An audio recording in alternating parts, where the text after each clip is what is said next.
నమస్తే, నేను మీ Ashok Kumar. Welcome to our channel. Andhra Pradesh రాష్ట్ర ప్రజలు ముందే దసరా పండుగ జరుపుకుంటున్నారు.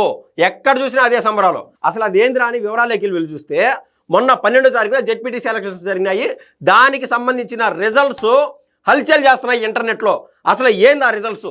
పులివెందల్లోనూ అదేవిధంగా ఒంటిమిట్టలోనూ 12వ తారీఖున ఎలక్షన్స్ జరిగినాయి. ఇప్పుడు వచ్చిస్తున్నటువంటి రిజల్ట్ కరెంట్ అప్డేట్ ఏంటంటే, పులివెందుల్లో అత్యంత భారీ మెజారిటీతో, మళ్ళీ చెప్తున్నా, పులివెందుల్లో అత్యంత భారీ మెజారిటీతో టీడీపీ గెలిచింది. అసలు పోలైనటువంటి ఓట్లు 8,103 ఓట్లు పోలైనాయి. మొత్తం 10,000 పైచీలకు ఓట్లు ఉంటాయి. అక్కడ 10,600 దాకా ఓట్లుంటే 8,103 మంది వాళ్ళ యొక్క ఓటు హక్కు తొలిసారి వినియోగించుకున్నారు. జెడ్పీటీసీ ఎలక్షన్కి సంబంధించి 3 దశాబ్దాలుగా ఏ రోజున ఓట్లు ఇలా ఏ సినిమాల్లో అయినా చూడండి. అంటే మనకు ఇప్పుడు ఉన్నటువంటి ప్రజలకి, పెరుగుతున్నటువంటి యువతకి అది అర్థం కాదు. కాబట్టి సినిమాల రూపంలో నేను అప్పుడప్పుడు చెప్తా ఉన్నా. అసలు ఏంద్రా అంటే, మాకు పలానా జెడ్పీటీసీ ఉండాలా, మాకు పలానా ఎంపీటీసీ ఉండాలా, మాకు పలానా సర్పంచ్ ఉండాలని చెప్పి వాళ్ళ కోరికలు ఉంటాయి. ఇతనైతేనే మాకు మంచి చేస్తాడని చెప్పి వాళ్ళు భావిస్తూ ఉంటారు. కానీ ఏ రోజు వాళ్ళు ఓటు వినియోగించుకోవాలి. అసలు ఓటు అంటే ఏంది కూడా తెలియదు. అసలు జెడ్పీటీసీ కానీ మున్సిపాలిటీ ఎలక్షన్కి సంబంధించి అటువంటిది డెమోక్రసీలో ఫస్ట్ టైం కొత్తగా పుట్టినటువంటి యువత పాపము ఫస్ట్ టైం పులివెందులో వాళ్ళ యొక్క ఓటు వినియోగించుకున్నారు. అది ముందుగా వాళ్ళకు అభినందనలు, వాళ్ళకు శుభాకాంక్షలు అంటూ తెలుపుతున్నా. మొత్తం ఆడ పోలైనటువంటి ఓట్లు పులివెందుల్లో 8,103 ఓట్లు పోలైతే ఏకంగా 6,735 ఓట్లు అక్కడ టీడీపీ అభ్యర్థిగా పోటీ చేసినటువంటి బీటెక్ రవి గారి సతీమణి మారెడ్డి లతారెడ్డి గారు గెలిచారు. 6,735 ఓట్లు. ఇంకా ప్రత్యర్థిగా ఉన్నటువంటి హేమంత్ రెడ్డికి వచ్చినటువంటి ఓట్లు ఏంటంటే 685 ఓట్లు వచ్చాయి. అంటే అది డిపాజిట్ అంటే కనీసం అర్థం కంటే తక్కువ కూడా రాలా, దరిదాపులో లేదు. అంతకు 10 అంతల మెజారిటీతో, వీళ్ళకి 600 ఉంటే వాళ్ళకి 6,000 వచ్చినాయి. అంతకు 10 అంతల మెజారిటీతో టీడీపీ జెడ్పీటీ స్థానం కైవసం చేసుకుంది పులివెందుల్లో. ఇది యొక్క పులివెందుల ఓటర్ల యొక్క విజయంగా ఖచ్చితంగా చూడొచ్చు. పార్టీలకు అతీతంగా ఖచ్చితంగా పులివెందుల ప్రజల యొక్క విజయం. వాళ్ళకి నా శుభాభినందనలు, హ్యాట్స్ ఆఫ్.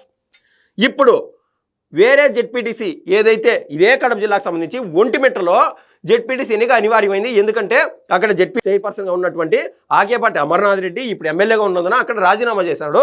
అక్కడ ఎన్నిక అనివార్యమైనందున అక్కడ మొత్తం ఓట్లు వచ్చి 24,606 ఓట్లుంటే ఏకంగా 20,681 ఓట్లు పోలైపోయినాయి అక్కడ. అంటే ఎంత కసిగా ఓట్లేశారు అనేది మనం అయితే అర్థం చేసుకోవచ్చు. ముఖ్యంగా ఇక్కడ కొసమెరిపోయిందంటే, అత్యధికంగా ఓట్లేసిన వాళ్ళు ఆడపడుచులు, ఆడబిడ్డలు. నాకు తెలిసి ఏదైతే వీళ్ళు అంటారో సూపర్ సిక్స్ హామీలు అని అమలవుతున్నాయా లేదని చెప్పి ఈ రిజల్ట్తో ఖచ్చితంగా చెప్పచ్చు. ఈ ఆడబిడ్డలు మొన్న పడినటువంటి తల్లికి వందనం పథకం అనేది ఏదైతే ఉందో, ఈ డబ్బులు ఖచ్చితంగా తీవ్ర ప్రభావం చూపించిందిగా మనం చెప్పచ్చు. సరే, ఒక పార్టీ కానీ ప్రభుత్వాలు కానీ ఏదైనా కొద్దిమేర మంచి చేయొచ్చు. ఈ టీడీపీకి, జనసేనకి, బీజేపీకి విపరీతమైన హైప్ ఇచ్చింది ఎవరంటే జగన్మోహన్ రెడ్డి గారు, వైసీపీ అధినేత. ఎందుకంటే రోజు సూపర్ సిక్స్ హామీలు అటుపోయినా అంటా ఉన్నాడు కదా. సూపర్ సిక్స్ హామీలు అమలయ్యాయా లేదని చెప్పి ఈ తీర్పుతో ఆడపడుచులు చెంప దెబ్బలు కొట్టినట్టు అయింది ఈ రిజల్ట్తో. సరే, ఒంటిమిట్టకు సంబంధించి అక్కడ పోటీ చేసిన వారు వచ్చి ముద్దు కృష్ణారెడ్డి అని టీడీపీ నుంచి పోటీ చేశాడు. అదేవిధంగా సుబ్బారెడ్డి అని చెప్పి వైసీపీ నుంచి పోటీ చేశాడు. తొలి రౌండ్ వరకు రిజల్ట్ వచ్చింది.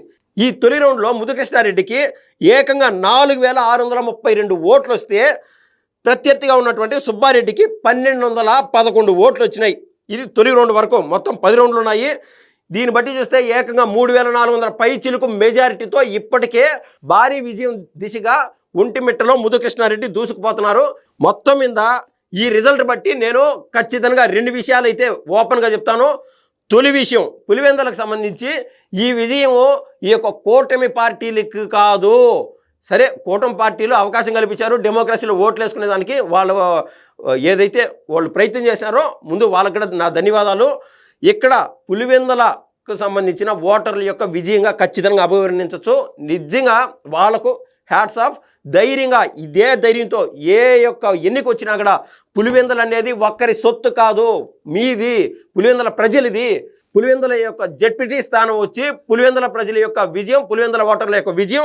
ఇంకా ఒంటిమిట్టకు సంబంధించిందో చూస్తే ఖచ్చితంగా ఇది ఒక కూటమి పార్టీ యొక్క విజయం. కూటమి పార్టీ ఏదైతే సంక్షేమ పథకాలు అమలు చేస్తుందో, ఇక్కడ ముఖ్యంగా రాజంపేట కేంద్రంగా అభివృద్ధి అనే దానికంటే సంక్షేమం పైన ఓట్లు పడతాయి. చంద్రబాబు నాయుడు గారికి ఖచ్చితంగా రాజశేఖర రెడ్డి టైం మొదలు, జగన్మోహన్ రెడ్డి గారు మొదలు వీళ్ళు ఏం చెప్తా ఉంటారంటే, చంద్రబాబు నాయుడు గారు ఎంతసేపు అమరావతి అంటారు, ఆ మెట్రో రైలు అంటాడు, లేకుంటే విశాఖపట్నం అంటాడు, కారిడార్ అంటాడు, లేకుంటే ఆ బీచ్ కాడ పెద్ద కట్టడాలు కడతా ఉంటాడు, లేకుంటే ఏదో సూపర్ ఫాస్ట్ ట్రైన్ అంటాడు అని చెప్పి ఇవన్నీ మనకి ఆడంతా ఏని ఎన్నోసార్లు రాజశేఖర రెడ్డి గారు, జగన్మోహన్ రెడ్డి గారు బాబు గారి పైన ఖచ్చితంగా అపవాదం వేస్తూ వచ్చారు. కానీ బాబు గారు ఏంటంటే బాహుబలి సినిమాలో మాదిర రానా విగ్రహం వచ్చి ఇంత ఎత్తుంటే ప్రభాస్ విగ్రహం అంత ఎత్తులేస్తుంది కదా. బాబు గారిది ఆ స్థాయిలో అభివృద్ధి చూపిస్తూ ఉంటే ప్రభాస్ గారి విగ్రహం మాదిర సంక్షేమం అనేది జగన్మోహన్ రెడ్డి ఎంతైతే సంక్షేమం ఇస్తూ ఉన్నాడో ఆ స్థాయిలో కూడా ఎప్పుడు బాబు గారు సంక్షేమం చేసేవాళ్ళు వాస్తవంగా. కానీ అభివృద్ధి అనేది ఆ రేంజ్లో ఉండడం వల్ల సంక్షేమం ఇచ్చేటువంటి సంక్షేమం ప్రజల కళ్ళకు కనిపించేది కాదు. కానీ బాబు గారు చెప్పినట్టు బాబు గారు 2.0 4.0గా ఖచ్చితంగా కనిపిస్తుంది. సంక్షేమం అనేది ఈ ఓట్లు సాధించి పెట్టిందని నేను ఖచ్చితంగా చెప్పగలుగుతాను. మొత్తం మీద రాజంపేటకు సంబంధించిన ఏదైతే ఒంటిమిట్ట ఎలక్షన్స్ ఉన్నాయో అది కానీ పులివెందులకు సంబంధించిన జెడ్పీటీసీ ఎలక్షన్లో ఇది కరెంట్ అప్డేట్. మరింత అప్డేట్తో మీ ముందుకు వస్తాను. ధన్యవాదాలండి.